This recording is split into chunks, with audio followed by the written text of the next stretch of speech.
Hey everyone, what's going on? Joey here, and today is our first official reveal of the season. Yep, of season 5 of The Masked Singer. Sure, we've talked about guesses in the past, but this is the first official one. Before we go through the pitch correct audio and comparing the audio and telling you who it is and going through the clues, make sure you subscribe, you turn on notifications, and you give this video a thumbs up. Let's get started. So if you're brand new to this channel, because more than likely this video popped up on YouTube and you're like, oh wow, someone revealed it.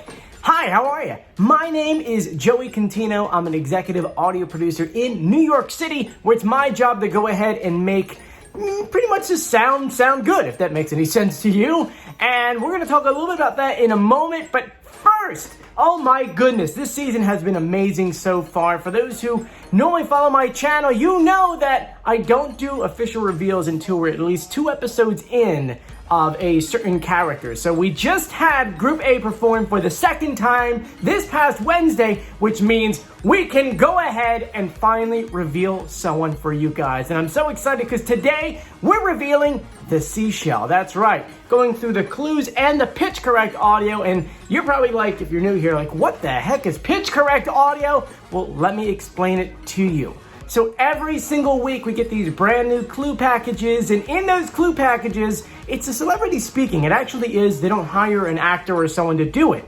But Fox is smart. They're like, hey, we can't let the celebrity speak with their real voice, because if they do, people are going to recognize it. I mean, think about it. With your own voice, if you're on the show and you were famous, they would know your voice. And so they take that audio, they put it through Pro Tools or Adobe Audition, they speed up the audio and pitch it up, or sometimes pitch it down. That way it sounds more like a robot.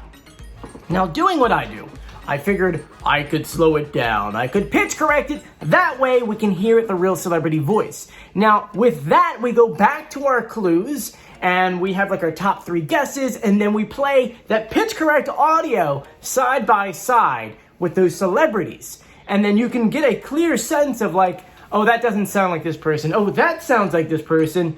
And then you go back and you double check the clues, and then boom, you have who's under the mask. Now, we've been doing this from season 1 of episode 1 of The Masked Singer, have gotten them all right with the exception of one, and that was the Eagle, Dr. Drew, who I'm still trying to get on this channel. Dr. Drew, I know you watch my stuff. We talked a little bit. Come on here. Why am I looking around? Come on here, will you, please? Anyway, so let's go ahead and start off with the clues that we have for the Seashell. Now, we only have 2 episodes worth of clues, so there's not too many clues to kind of like pull out. But don't worry, we're going to answer all those things that we saw in these clue packages. Starting off with episode 1, and if you're like me, you have it all typed up, ready to go. She says, when I was young, I was pulled by the tide around the world with my family. Always adrift, I never felt grounded. So I found my peace by the shore. When my career took off, it was like a massive tsunami of success. But like my childhood, I was still adrift, wearing many hats. I often wonder if I found my true calling. That's why I'm here. I haven't sang in a really long time, but I want to face my fears. Now, there were a ton of visual clues, including a sausage or a bratwurst, or what do they call them in Germany, a chameleon, a cowboy hat, a witch's broom, and a bell. That's right. The next clues we had were from this past week, episode 3. It's been ages since I've been on stage, once again talking about haven't sang in a while. So stepping in front of you all for the first time, I was a bundle of nerves. But I'm still proud of myself for my solo performance. Think about that for a second there. Solo performance, which means she normally either performs with someone. Doesn't mean singing, could be acting, could be something else, but this is her first solo performance, really.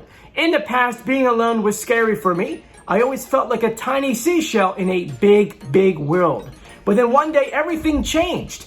Out of nowhere, a certain shell man asked me out. He was a total jock. A jock is like a person who plays a lot of sports. And then she goes on to say, but he made me feel larger than life and gave me the courage to do things I was always scared of. So someone who probably does TV in real life, and so was able to coach her through many different things. And no matter how small I feel on that big stage, I'm more confident taking the dive knowing he's there to catch me. The clues that we saw that were visual were a 2-minute stopwatch. We saw baseballs, a guy playing baseball, and a small heart. We also saw her art, okay? For that episode, they brought out, their Mona Lisas that they drew before coming on stage. It showed in hers a microphone, a book, a dish of food, and a tornado. She says that she likes to think of herself as a superhero. So those are all the major clues that we had for the seashell. Now, I don't think we're missing anything on this, like a few things like the scribbling on the clue package, but now we're gonna dive into the pitch correct audio.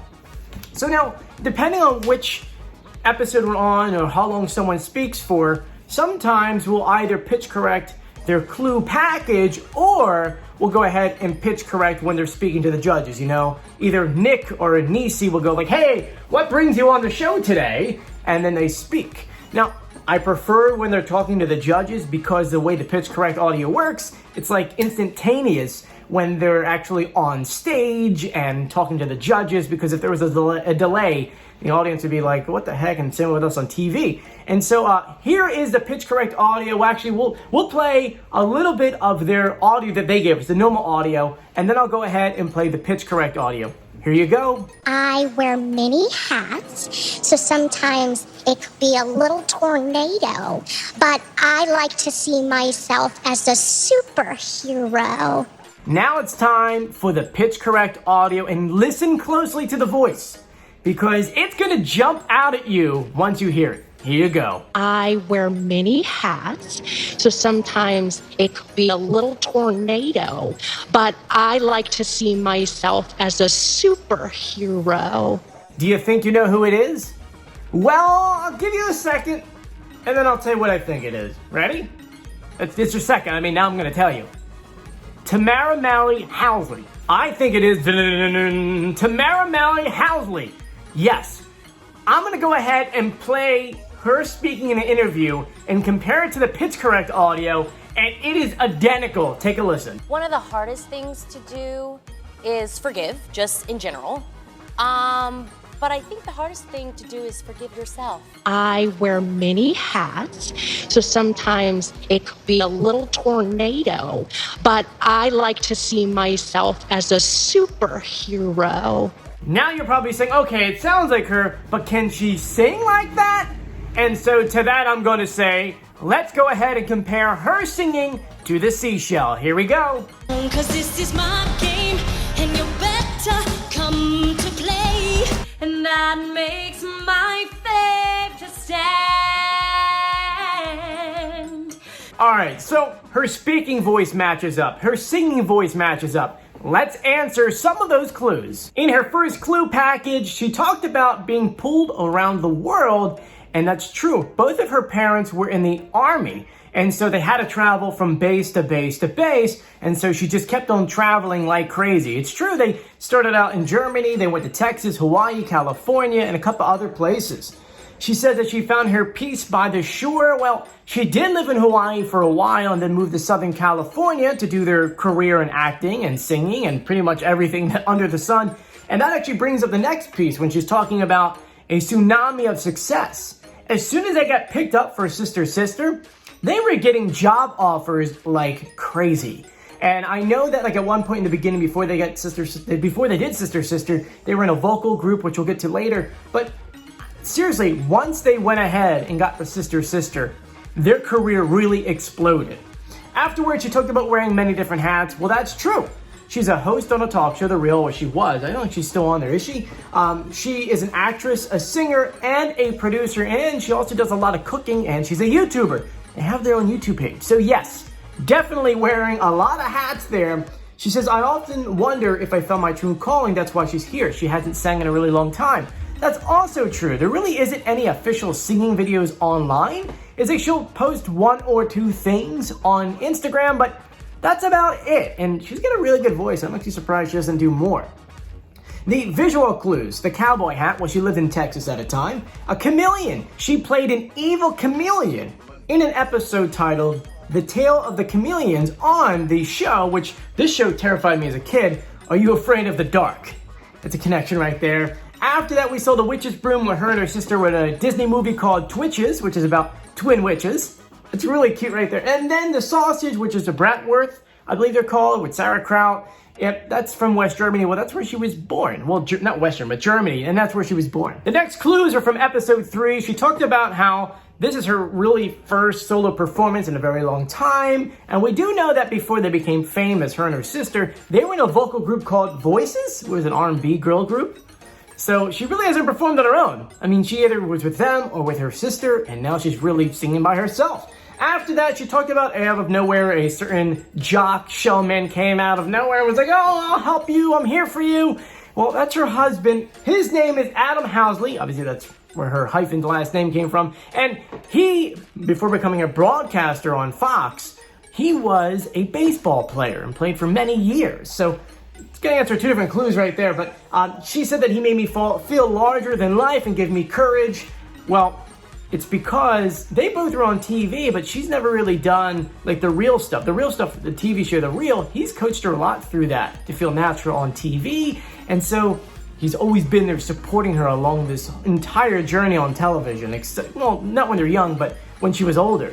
After that, the visual clues. Okay, visual clues. We saw the 2-minute stopwatch, which we found out she is 2 minutes older than her sister. I'm assuming it's a C-section. Because I have a twin sister. You can Google her. I don't think it's going to come up, but Francesca, which you may have seen her on this YouTube channel. And 2-minute difference. So I know exactly where she's coming from. After that, we saw the baseballs. Once again, her husband, Adam, plays baseball or played baseball. I wonder if he still does. He's still kind of fit.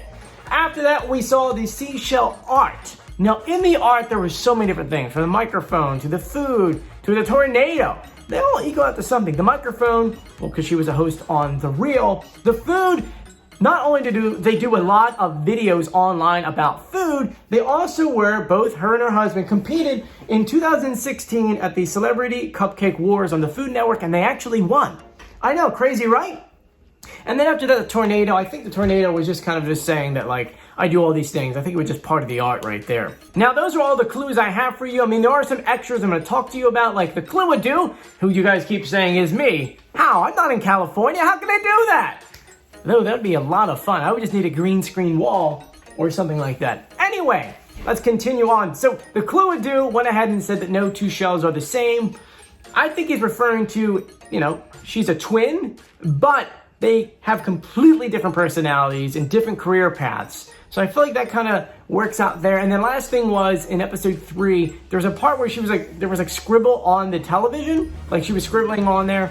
And that kind of reminded me of the original intro to Sister Sister, which is like all drawings. It was the 90s. I mean, it's kind of what was, all this cool little pop thing. I mean, if you're not a 90s kid, look up the original intro and you'll get what I'm talking about.